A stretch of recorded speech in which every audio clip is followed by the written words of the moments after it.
Never figured it out. But for a while, you know, for about 2 or 3 months, I couldn't post it all on my own site. It said it was spam. But you know, I guess now. Well, sometimes I'm kind of reluctant to address the conversation, but I have been saying more and more, Google and Facebook have gone rogue. Meaning? Meaning they used to be our friends. They still claim they're our friends. I'm not going to talk too much about it right now, but welcome to the world of post-net neutrality, Brother Carl.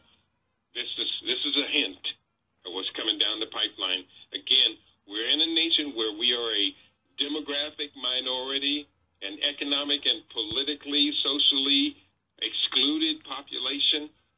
In the United States, yes, we are the richest black people in any nation on earth. But inside of America, we are still 60 cents on the dollar in labor and consumption. And for the folks who just joined us, just getting off work, we're talking about net neutrality here. The FCC decided to do away with it today. For those folks who just joined us, Brother Keaty, tell us why the Obama administration put net neutrality in place in the first place.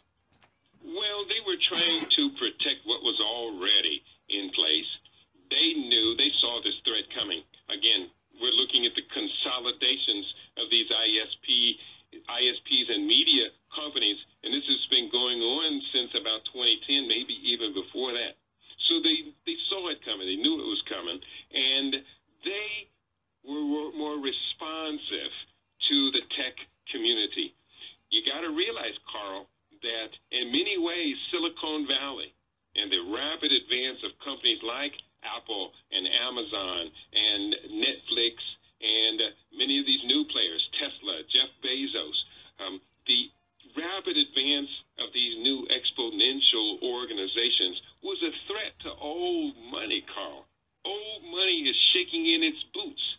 Now, the cable companies / ISPs, they weren't the old money, the Rockefellers, Carnegies, Mellons, the Hearsts, and all that.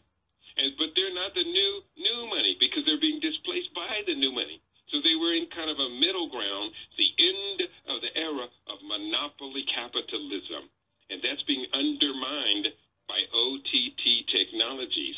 So the more that we saw IoT, OTT, and all of these new things coming, and I have a whole list, a whole glossary list of 34 of these disruptive technologies that are coming. The more they're threatened by that, the more they're going to be fighting back. Can I read you just one paragraph about what is going on, our people need to be knowing about right now? And this is called data brokers. One paragraph. I'll read this real quick.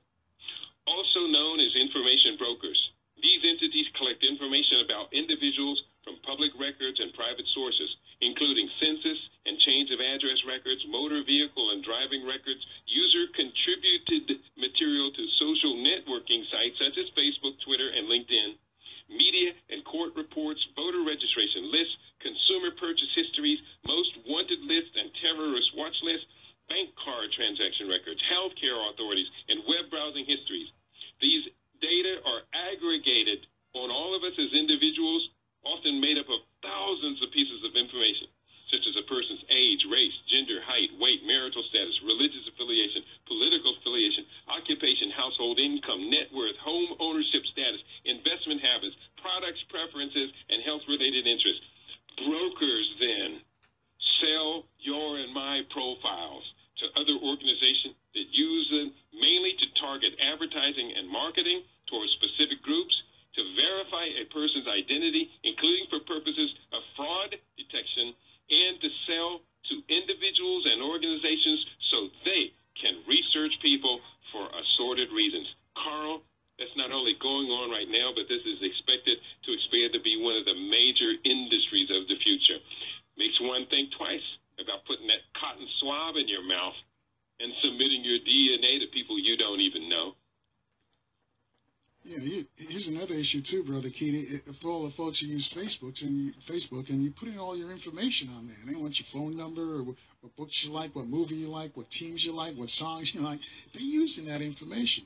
That's why I think sometimes I see people, they tell you, Right, they're posting where they are, or where they went, or what they ate, or what they're wearing. And I go, wow, why are they giving up all this information for free?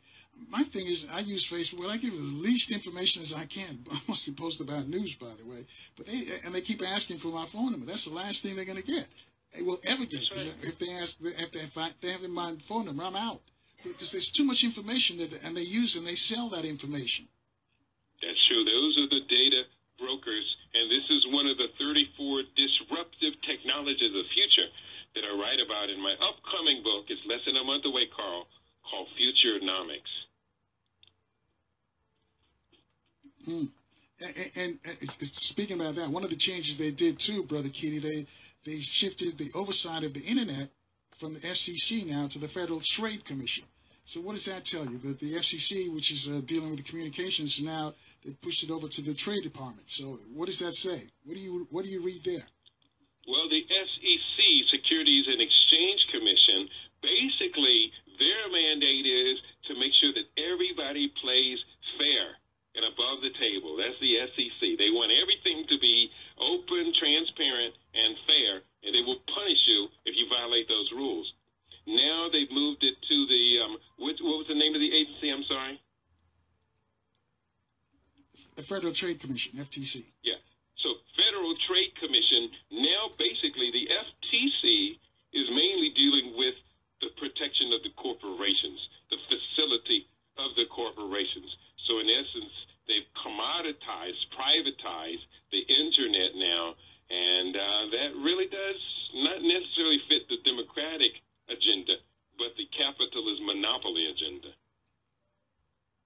And another thing, Carl, go ahead. I just wanted to bring up one more point about these new technologies, new disruptive technologies.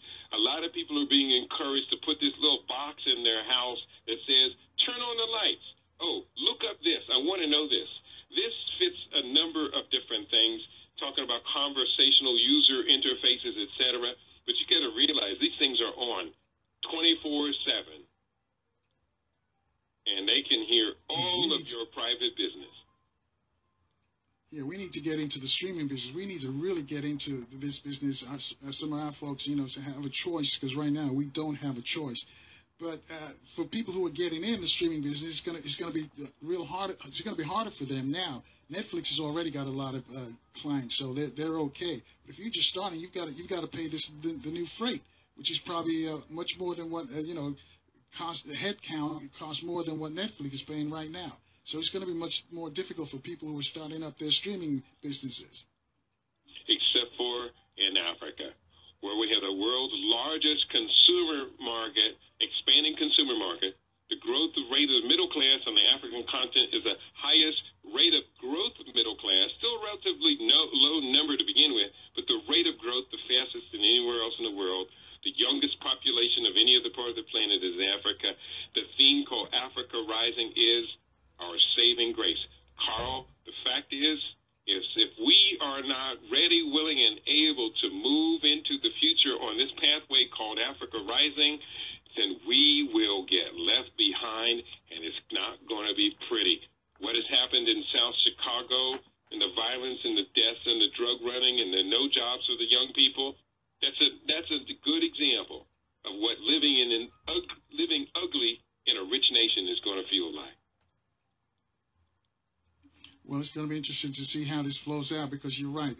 Some people, especially my nationalist brothers and sisters who are on the internet, will probably be looking to the continent for service instead of looking stateside. But again, you may have to pay increased rates because you still have to use your local, whether it's T-Mobile or Comcast or whatever it is, Cox, you still got to use your local portal to get on. So that's going to be an issue right there.